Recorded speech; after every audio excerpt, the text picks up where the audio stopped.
በምድር ላይ ስትኖሩ ወደ ሰማይ በጣም ተቃርባችሁ ደመናን ዝቅ ብላችሁ የምታዩበት ቦታ እንዳለ ያውቃሉ? ይህ ቦታ በፔሩ የሚገኘው ላሪኮናዳ ይባላል። እዚህ ቦታ ለመኖር ብርታት ብቻ ሳይሆን ልዩ የሰውነት ተፈጥሮም ያስፈልጋል። ምክንያቱም እዚህ ያለው የኦክስጅን መጠን ከባህር ጠለል በላይ ካለው በግማሽ የቀነሰ ነው። ከተማዋ ከባህር ጠለል በላይ 5100 ሜትር ወደ 16700 ጫማ ከፍታ ላይ ትገኛለች። በአንዴስ ተራሮች አናት ላይ በበረዶ የተሸፈነ ተራራ ስር ነው የምትገኘው። ዓመቱን ሙሉ ቅዝቃዜ ነው። የሙቀት መጠኑ በአብዛኛው ከ0 ዲግሪ በታች ነው። ኦክስጅን በሌለበትና በብርድ በሚቆላ ቦታ ሰዎች ለምን ይኖራሉ የሚለው ትልቁ ጥያቄ ነው። ምክንያቱም ወርቅ ነው። ላሪኮናዳ የወርቅ ማዕድን የሚገኝባት ከተማ ናት። በከተማ ውስጥ ከ30,000 እስከ 50,000 የሚጠጉ ሰዎች ይኖራሉ። ሁሉም የመጡት ወርቅ አውጥተው ለመበልጸግ ነው። አየሩ እጅግ ቀጭን በመሆኑ አዲስ መጤዎች የከፍታ በሽታ ይይዛቸዋል። ራስ ምታት፣ ማቅለሽለሽና የልብ ምት መጨመር የተለመደ ነው። ከተማዋ ምንም አይነት የቧንቧ ውሃ፣ የፍሳሽ ማስወገጃ ወይንም የቆሻሻ አያያዝ ስርዓት የላትም።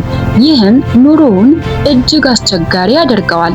ወርቁን ለማውጣት የሚጠቀሙባቸው እንደ ሜርኩሪ ያሉ ኬሚካሎች የአካባቢውን አየርና በረዶ በመበከላቸው ለጤና ጠንቅ ሆኗል።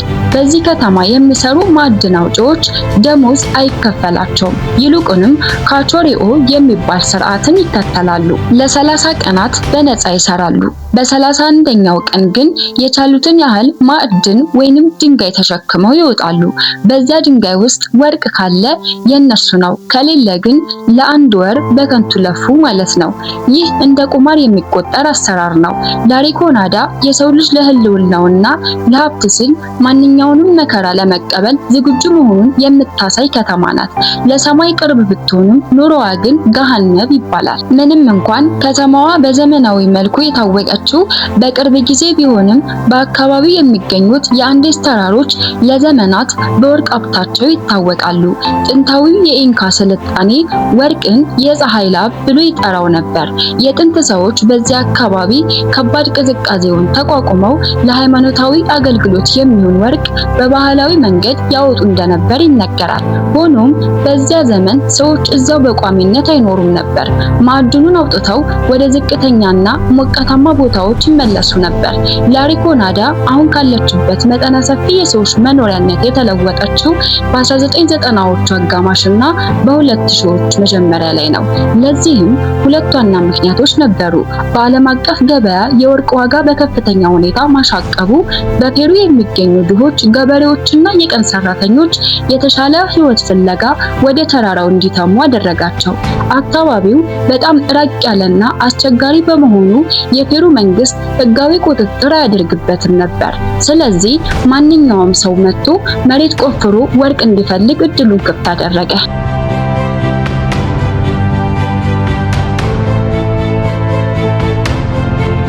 ላሪኮናዳ አሁን ካለችበት መጠነ ሰፊ የሰዎች መኖሪያነት የተለወጠችው በ1990ዎቹ አጋማሽና በ2000ዎቹ መጀመሪያ ላይ ነው።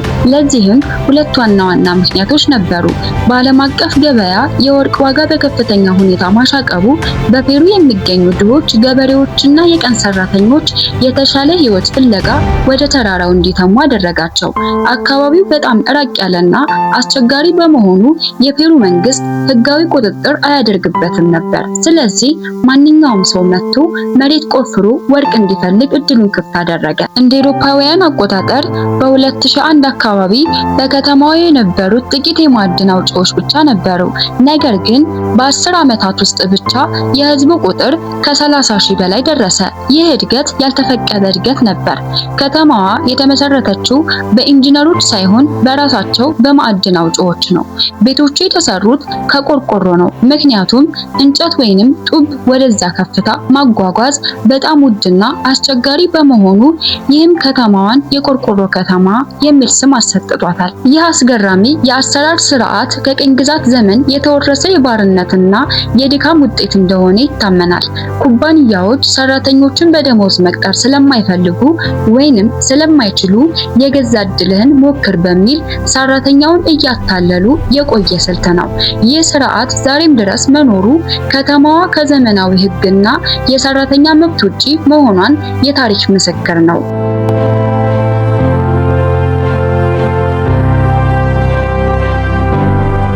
ሌላኛው እጅግ አስገራሚ የሆነው በከተማ ውስጥ ወንዶች ወደ ዋሻ ገብተው ሲሰሩ፣ ሴቶቹ ግን በታሪክና በባህል ከዋሻው ተገልለው ኖረዋል። ይሁን እንጂ እነዚህ ሴቶች ለህልውናቸው ሲሉ የራሳቸውን ስራ ፈጥረዋል። ፓላኬራስ ማለት ቃሚዎች እንደማለት ነው። ወንዶቹ ከዋሻ አውጥተው የጣሉትን አላስፈላጊ የድንጋይ ክምር ቀኑን ሙሉ በመዶሻ እየሰባበሩ በውስጣቸው የተረፈች ቅንጣት ወርቅ ይፈልጋሉ። ቅዝቃዜው አጥንት በሚሰብርበት በዚያ ከፍታ ላይ እነዚህ ሴቶች ለ10 እና ለ12 ሰዓታት ቁጭ ብለው ድንጋይ ይሰብራሉ። ብዙዎቹ ልጆቻቸውን በጀርባቸው አዝለው ነው የሚሰሩት። ምንም እንኳን በህግና በባህል ቢገፉም የከተማዋን ኢኮኖሚ በግማሽ የሚደግፉትና ቤተሰብ የሚያስተዳድሩት እነዚህ ጠንካራ ሴቶች ናቸው። ኦክሲጅን በሌለበትና ሞት በቅርብ በሆነበት ከተማ ውስጥ ሰዎች ጭንቀታቸውን የሚረሱበት መንገድ አስፈሪ ነው። በከተማዋ ከትምህርት ቤት ይልቅ መጠጥ ቤቶች ይበዛሉ። ማዕድን አውጪዎች ከከባድ ስራ ሲወጡ ከፍተኛ የአልኮል መጠጥ ያላቸውን መጠጦች ይጠጣሉ።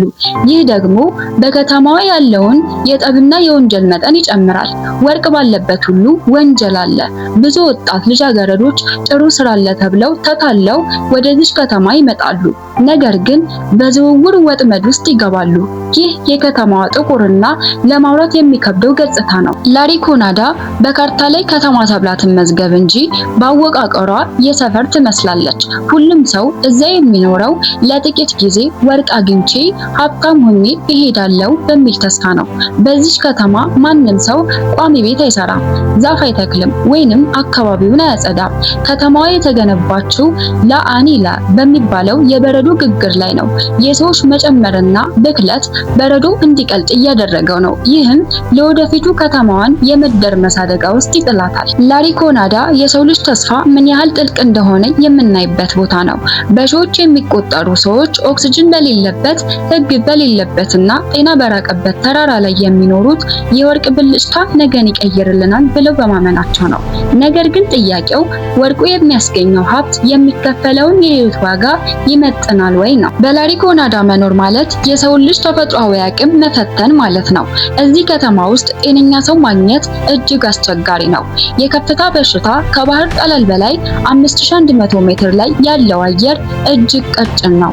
የሰው ልጅ ሳምባ ለዚህ ከፍታ አልተሰራም። ነዋሪዎቹ በማያቋርጥ የራስ ምታት፣ ማቅለሽለሽና የትንፋሽ እጥረት ይሰቃያሉ። ለረጅም ጊዜ እዛ የቆዩ ሰዎች ደግሞ የፊትና የከንፈር ቀለም ወደ ሰማያዊነት ይቀየራል። ይህም የኦክሲጅን እጥረትን ያሳያል። በቂ ኦክሲጅን ለማግኘት ሲል የሰውነት የደም ቀይ ሴሎች ሬድ ብለድ ሴልስ በማምረት ስራ ይጠመዳል። ይህ ሂደት ደምን እንደ ማር እንዲወፍር ያደርገዋል። ደም ሲወፍር ደግሞ በደም ስሮች ውስጥ መዘዋወር ስለሚከብደው ልብ በከፍተኛ ጫና ትሰራለች። ይህም ያለ ዕድሜ ለልብ ድካምና ለሳምባ እብጠት ይዳርጋል። የሜርኩሪ መርዝ የከተማዋ ትልቁ የጤና ጠንቅ ነው። ወርቁን ከድንጋዩ ለመለየት ማዕድን አውጪዎች ሜርኩሪን ይጠቀማሉ። ሜርኩሪው ሲቃጠል የሚወጣው ጋዝ በቀጥታ ወደ ሳምባና አንጎል ይገባል። ይህ መርዝ በነርቭ ስርዓት ላይ ዘላቂ ጉዳት ያመጣል። እጅ መንቀጥቀጥ፣ የማስታወስ ችሎታ ማጣትና በጽንስ ላይ የሚደርስ አካል ጉዳት የተለመዱ ናቸው። ከተማዋ ምንም አይነት የፍሳሽ ማስወገጃ የላትም። የሰው ቆሻሻ፣ የኢንዱስትሪ ኬሚካሎችና የሞቱ እንስሳት ቅሪቶች በየመንገዱ ይገኛሉ። ሰዎች የሚጠጡት ውሃ የሚመጣው ከቀለጠ በረዶ ሲሆን ያ በረዶ ደግሞ በሜርኩሪና በቆሻሻ የተበከለ በመሆኑ የኩላሊትና የጨጓራ በሽታዎች በስፋት ይስተዋላሉ።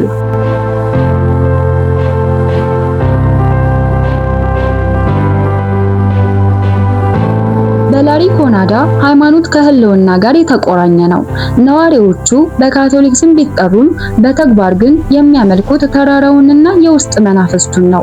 በማዕድን ዋሻዎች ውስጥ ኤልቲዮ ወይንም አጎቱ ተብሎ የሚጠራ አስፈሪ ቅርጽ ያለው የሰይጣን ሐውልት ይገኛል።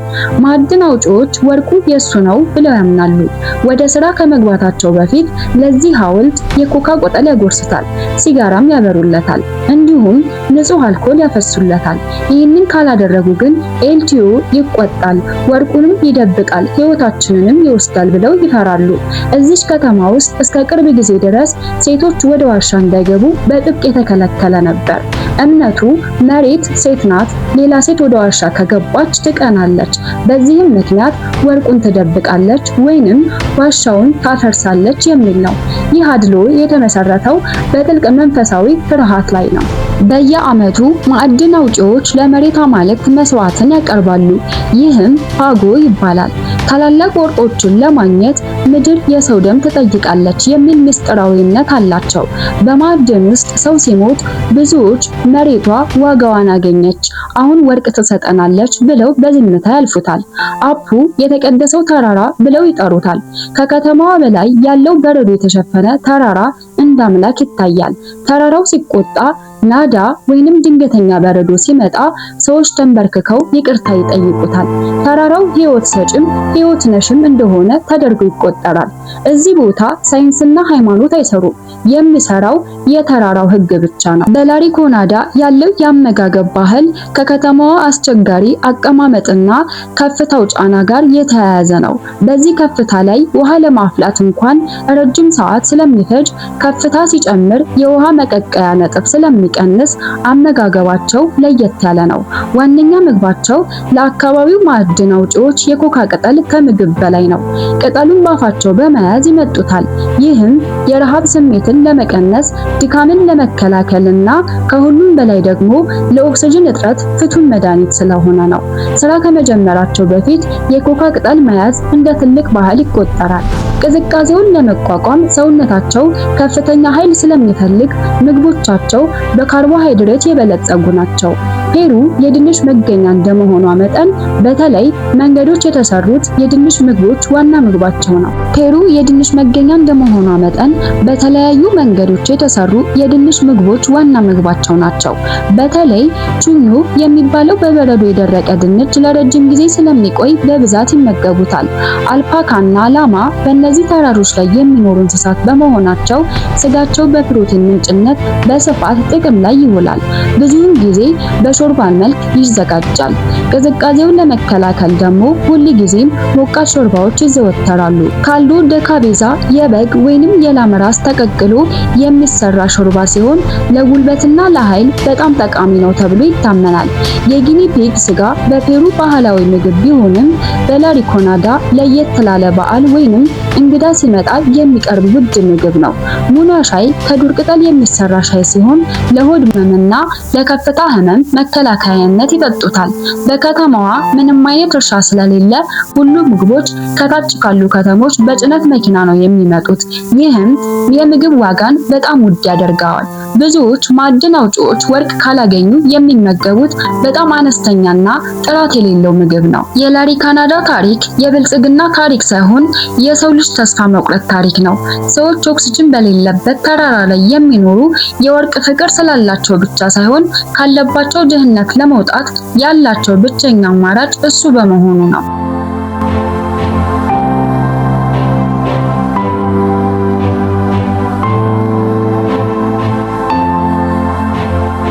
ውድ የአልፋ ሚዲያ ቤተሰቦች የዛሬው ቅኝታችን ይህንን ይመስላል። አብራችሁን ስለቆያችሁ እናመሰግናለን።